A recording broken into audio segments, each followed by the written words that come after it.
Hey guys, what's up? Yokorama here. I'm here today to bring you guys a very special video. A video that only comes once a year. It is my top 10 best anime of 2011. I'm not talking about just anime that I have watched. I'm talking about the anime that I have actually aired in 2011. I will only be talking about TV series, no OVAs or specials or movies, just TV series. Before I get started, I want to say that this is just my personal opinion. This is all coming from my mind. It's not an official source that I've googled and found on Wikipedia. I have not seen every series, so if there is a series that you loved and did not make it to my list, I might have not seen that series. But trust me, I have seen quite a bit from 2011.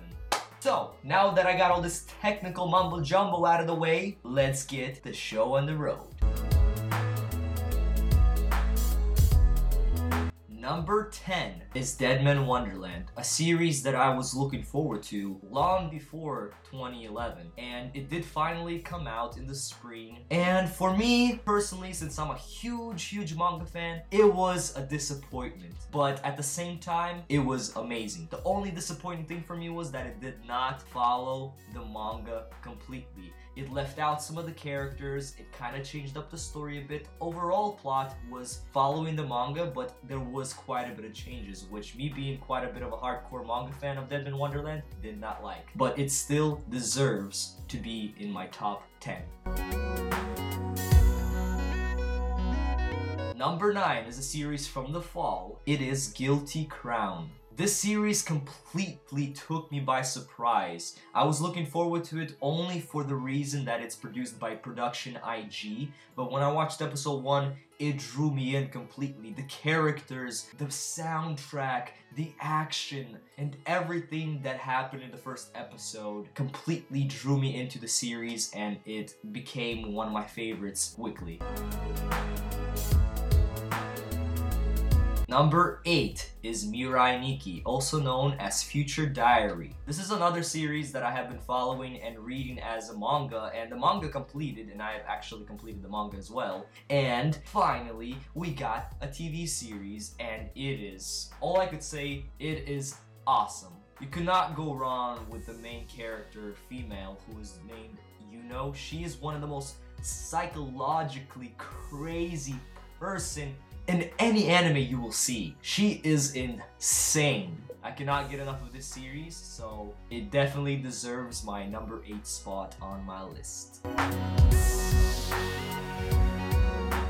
Number 7 goes to Hanasaku Iroha. This is actually a comedy slice of life drama series that made it to my list. And I'm not the biggest fan of these kind of series, as you can probably tell by my other videos on my channel that I'm pretty big on action and all that kind of things. But this series kind of had something in it that just kept me coming back and kept me really interested in what was going on in the lives of these teenage girls in the series. So definitely, if you're into any kind of slice of life, this is definitely a top grade one, and it deserves the spot on the list.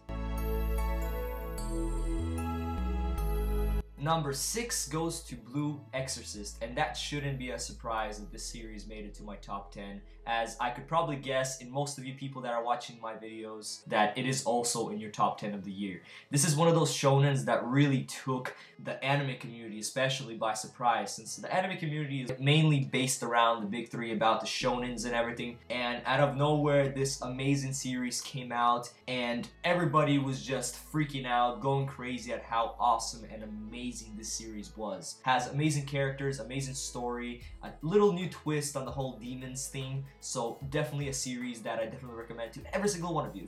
Most of my subscribers are shonen subscribers, so definitely if you have not seen this, I don't know what you've been doing. This is like the shonen of 2011, so definitely check it out.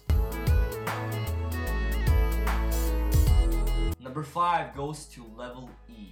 The reason I was really looking forward to the series beforehand, before it came out, was because it's by Yoshihiro Togashi. Do you guys know who Yoshihiro Togashi is? He is the freaking creator of Yu Yu Hakusho, of Hunter x Hunter. He's my favorite mangaka, and seeing that one of his older series was getting a freaking anime series made me freak out completely. And this series, the first 3 episodes, I'm telling you, you guys that are subscribed to me for my Bleach reviews or any other Bleach sort of videos that that I do, and you guys think that Kubo is a troll, oh my goodness, guys. After watching the first 3 episodes of this series, you will not find anybody more of a troll than Yoshihiro Togashi. I'm telling you, check it out. You will laugh, you will cry, you will hit your head against the table thinking of like, how did that happen? How did I fall for this? It's definitely a series that is a must-watch of 2011. Number 4 goes to AnoHana. AnoHana is another one of those drama slice of life series that really did take me by surprise as well. I did not start off watching the series weekly. I actually already started all the series from that season, and I didn't want to pick the series up even though I heard how popular it was. But then I just kept hearing people talk about it, and after 10 episodes were out and before the last episode aired, I pretty much downloaded all the episodes and marathoned through the whole thing. Tears, laughing, just... This series really did bring out like every single emotions that I could possibly have. And the final episode, whoever saw the series knows what I'm talking about. Final episode was a complete tear fest for me. Definitely another contender for one of the best of 2011. Now we're up to the top 3 of 2011. Usagi Drop will be my number 3. This is one of those series which is also a slice of life. It's actually a josei. It's more intended for teenage females that live in Japan. But still, it's one of those series that really did bring out a lot of emotions in me. It's pretty much about a guy who is in his 30s, who has a regular life, goes to work every day, and just goes drinking and everything, comes home, goes to sleep, and repeats his life. Doesn't have anything that is really like, that he has real responsibilities to. And then out of nowhere, he gets a daughter. He adopts his grandfather's daughter when his grandfather dies. And it's just all this parental feelings come in. I'm freaking 19 years old. I don't plan on becoming a father for a very long time from now. But this series really did make me want to become a papa myself. Number 2 is going to be Steins Gate. Steins Gate is an amazing sci-fi series of 2011. Probably the best of 2011 and maybe of the past few years. It is definitely a unique series with some unique characters and a very unique concept to the whole time traveling stories. Reason why it bumped down to number 2 and it didn't make my number 1 spot was because not the whole series was amazing. The first few episodes were amazing, and then the next, like 6 episodes after that, were kind of boring. They weren't bad, but they were boring. Until after episode like 12, 13, that's when the series started to become amazing again, and it was amazing up until the last few episodes that completely blew me away. Steins Gate, you're very close to being my number 1, but you were still beat out by my real number 1.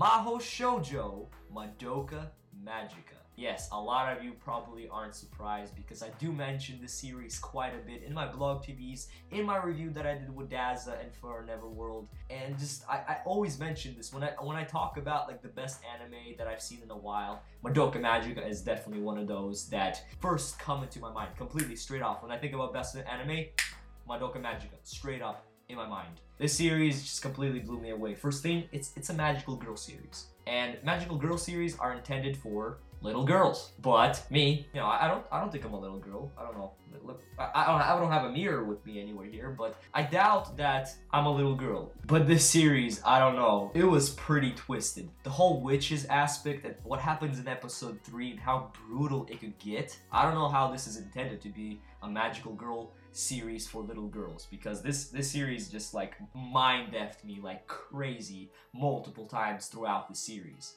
It is amazing. Favorite series of 2011. Madoka Magica, you won my best anime of 2011, and you rightfully deserve it. But yeah, guys, that is my top 10 best anime of 2011. Quite an interesting year. Anime kind of went downhill the past few years, but 2011 did have a lot a lot of good series, and it was actually very difficult for me to choose these 10. There was quite a bit of other ones that I wanted to add, some honorable mentions like Gosick and Dentalia and all those other series that I have watched, even the bigger ones that are airing right now like Sket Dance, and even Beelzebub, which at first I did not like, but the recent episodes have been really good. So 2011 has been one of those years that will go down in history in the anime world, at least for me. But thank you guys for watching. Leave me your comments below telling me your top 10 anime of this year, if not top 10, top 5. It is, I know, kind of hard to choose top 10. There was even people that didn't watch 10 series of 2011. So just give me your favorites of 2011 in the comments. I really want to see those that, like, if there's some that I missed out on that I must watch that are like the best of 2011. Also, please recommend me in the comments below. I do not want to miss out on any of these jewels, so I would definitely appreciate it if you guys could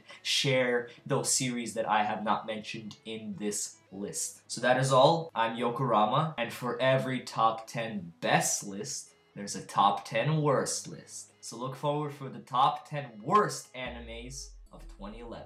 And baby, I'm out. Peace.